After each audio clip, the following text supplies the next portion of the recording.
साथ देने का शुक्रिया। शो में सिट साहब, इस नोटिफिकेशन में ये भी कहा गया है कि इसमें मजहबी स्कॉलर्स को, सिविल सोसाइटी को और इवन के प्राइवेट शोबे को भी इन्वॉल्व किया जाएगा, उन्हें भी एक्टिवेट किया जाएगा, उनको फाल किरदार दिया जाएगा। लेकिन जो एक पॉइंट इसमें उठाया गया वो NFC अवार्ड फार्मूला था कि जिसकी बुनियाद पर इस बात की हौसला अफजाई होती है कि आपकी आबादी ज़्यादा हुई तो आपको ज़्यादा शरह के साथ वसाइल मिलेंगे। इसको कैसे सॉल्व किया जाएगा? और आबादी का मामला तो अब प्रोविंशियल है 18वीं तरमीम के बाद। हाँ, because population control federal subject अगर है तो फिर it's not an issue, because ये जो इसको सारा जो प्रोपेगेंडा करना है या जो कुछ करना है वो फेडरल गवर्नमेंट करेगी हर प्रोविंस के अंदर, तो फिर ये इशू नहीं बनेगा। अगर आप ये प्रोविंसेस के ऊपर छोड़ देंगे वो नहीं करेंगे, वो कहेंगे अगर हमारी पॉपुलेशन कम हो जाती है तो हमें पैसे कम मिलेंगे। So that is why this should be a federal project, और इसके अंदर NGOs को भी इन्वॉल्व करना चाहिए, सिविल सोसाइटी को भी इन्वॉल्व करना चाहिए। मैं तो ये कहूँगा कि एटलीस्ट 50,000 मौलवियों को इकट्ठा करके उनको एक फोर्स के तहत, जैसे बेयरफुट डॉक्टर्स नहीं होते थे चाइना के अंदर, कि वो इसी तरीके के साथ you need a force like this, जो जाएं और लोगों को समझाएं, लोग उनकी बात मान लेंगे, कन्विंस करें उनको। And they should recruit maulvis for this. चादर दे के पाँव फैलाएं, इस तरह का एक फार्मूला अपनाना चाहिए और इसके लिए एक फोर्स तश्कील देनी चाहिए उलमाए किराम की, जो लोगों को कायल कर सकें कि आप अपने मसाइल में इजाफे के खुद जिम्मेदार हैं। अगर आप बगैर सोचे समझे इस तरह से बच्चे पैदा करेंगे, बच्चे भी मसाइल का शिकार होंगे, आप भी मसाइल का शिकार होंगे। सेठ साहब, अभी जो रिसोर्सेज की डिवीजन जो डिवाइड किया जाता है वो 82% आबादी की बुनियाद पर होता है। इसे 50% करने की सिफारिश की गई है कि आप आबादी से 50% को मुंसलिक करें, ना कि 82 को। ये मैं समझता हूँ कि ये एक पेंडोरास बॉक्स खोलने वाली बात है। अच्छा। क्योंकि NFC अवार्ड जो है ना, उसके ऊपर बड़ी रेजिस्टेंस है इस वक्त कि उसके अंदर ये रेशियोज़ कैसे चेंज होंगे, ये क्या होगा, वो क्या होगा। अगर उसके अलावा उसको अगर एक सेकंड के लिए छोड़ दें, उसको मत हाथ लगाएं और जो मसले हैं उनको और तरीके से हल करें।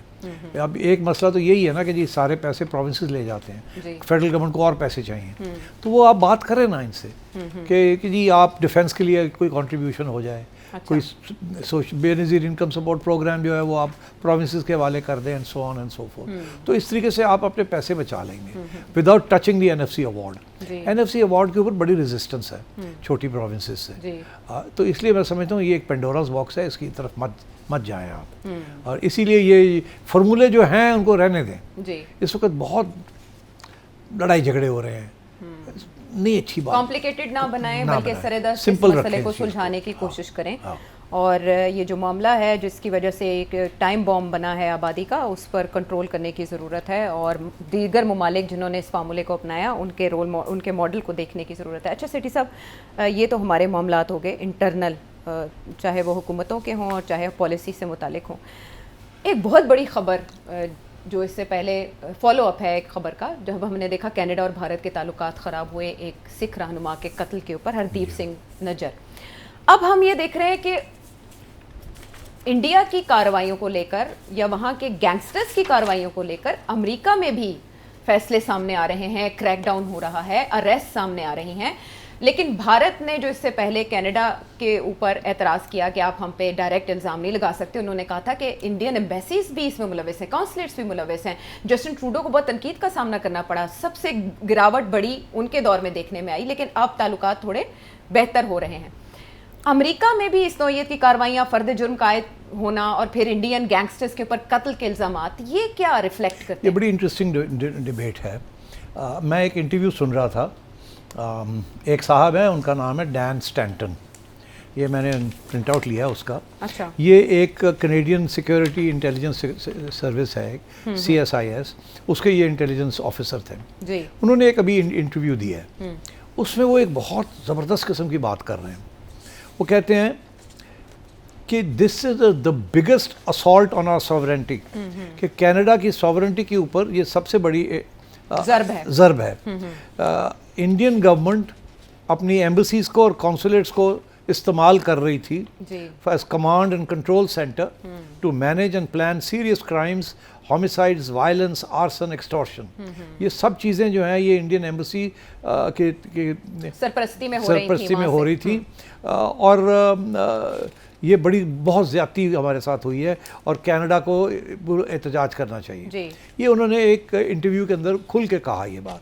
अच्छा, ये पहले भी आपको पता है जस्टिन ट्रूडो ने इल्ज़ाम लगाया था, काफ़ी बदमज़गी हो गई थी इंडियन, उन्होंने अपने पार्लियामेंट में खड़े होकर इंडियन हुकूमत को एक्यूज़ किया था। बिल्कुल, और ये इंटेलिजेंस अफसर है जो ये कह रहा है कि बहुत हमारे पास एविडेंस है कि ये ऐसी चीज़ हुई है।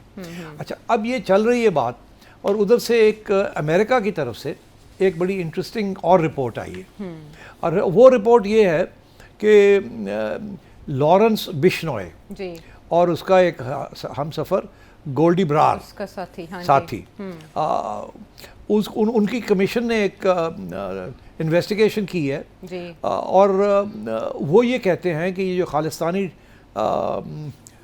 एक्टिविस्ट थे जी। हरदीप सिंह निज्जर कनाडा में, वो लॉरेंस बिश्नोई और गोल्डी ब्रार के हुक्म के ऊपर उनको मारा गया। ठीक, अच्छा, ये ऐसे अब लगता है कि ये एक अटेम्प्ट है कि इंडियन गवर्नमेंट को इसमें से निकाला जाए और ये कहा जाए कि ये कोई गैंगस्टर ने ये किया है, इंडिविजुअल कैपेसिटी में गवर्नमेंट ने नहीं किया। मगर अब जो एक्सपर्ट्स हैं ऑल दिस, वो ये कहते हैं, बड़ी इंटरेस्टिंग बात वो कहते हैं कि ये इंटेलिजेंस एजेंसियां हमेशा यही करती हैं, डायरेक्ट असैसिनेशंस नहीं करते, कॉन्ट्रैक्ट्स बनाते हैं। गैंगस्टर्स जो होते हैं, हर मुल्क में गैंगस्टर्स हैं, मॉब्स होते हैं, गैंगस्टर्स होते हैं, माफिया होती है, उनके साथ इंटेलिजेंस एजेंसियां रब्ता करती हैं, उन्हें बता देती हैं ये नाम है, इसको एलिमिनेट करो, इतने पैसे देंगे, उसको कहते हैं put a contract on him. ये टर्म कॉन्ट्रैक्ट निकली थी अमेरिकन माफिया से। अमेरिकन माफिया जिसको मारना चाहता था तो उसके ऊपर कॉन्ट्रैक्ट कर देते थे, तो कोई ना कोई किलर आ जाता था, कहते ले आओ मैं जाके मार देना, तो ताकि वो उनके ऊपर इल्ज़ाम ना लगे, किराए के कातिल। अच्छा, अब पाकिस्तान के अंदर भी बहुत से लोग जिन्होंने कश्मीर जिहाद में हिस्सा लिया वो मारे जा रहे हैं। अच्छा, और इल्ज़ाम ये है कि ये contracts, Indian intelligence contracts issue कर रही है टू पाकिस्तानीज, अच्छा, जो कि आके फिर ये मार देते हैं, और they are Pakistani agents but they are on contract. अच्छा, तो ये इसी किस्म की चीज़ है कि ये बिश्नोई साहब जो हैं, जो एक्सपर्ट्स हैं वो ये कह रहे हैं कि ये भी जेल में बैठ के इतना लंबा चौड़ा ऑपरेशन बंदा कैसे कर सकता है जब तक लोकल गवर्नमेंट की अप्रूवल ना हो। तो जाहिर है कि जैसे कहते हैं ना आर्म्स लेंथ ट्रांजैक्शन, तो ये इंटेलिजेंस एजेंसियां जो हैं वो आर्म्स लेंथ ट्रांजैक्शन करती हैं, और आर्म्स लेंथ ट्रांजैक्शन में ये बिश्नोई साहब के खाते में दे दिया है कि आप फलाने को उड़ा दें, फलाने को उड़ा दें, फलाने को उड़ा दें, तो वो माफिया है एक जो कि ये करता है। तो यहाँ भी मुझे ऐसे लगता है कि ये कॉन्ट्रैक्ट्स इशू किए हैं बिश्नोई ने, जो कि ये रिसर्च जो है अमेरिकनों की ये सही है, मगर उसके पीछे जो है the head of Indian intelligence एजेंसियों का है। अदरवाइज मुझे ये बताएं कि बिश्नोई क्यों सिखों के खिलाफ खड़ा हो जाए? किसी ने कहा है ना कि मारो जाके, उसका कोई ज़ाती इशू तो नहीं है, उसका ना ही कोई कंपटीशन है, ना ही कोई रिसोर्स के ऊपर कब्जा है, तो ये तो कॉन्ट्रैक्ट किलिंग है ना। तो कॉन्ट्रैक्ट किलिंग तो इसी चीज़ को कहते हैं। तो आई थिंक कॉन्ट्रैक्ट्स जो इंडियन इंटेलिजेंस एजेंसियों ने ये कॉन्ट्रैक्ट्स दिए हैं। अब इसमें सिर्फ ये नहीं थे, और भी 2 लोग मारे गए हैं, उनके भी नाम आते हैं। ये मैं आपको बताऊँ, हरदीप सिंह निज्जर थे, फिर सुखदूल सिंह था, फिर रिपुदामन सिंह मलिक, ये 3 लोग मारे गए। हरदीप जो है वो जून 18, 2023 में, और सुखदूर जो है वो सितंबर 20, 2023 में, और रिपुदामन जुलाई 2022 में। तो ये चीज़ें जो हैं they are all contracted out.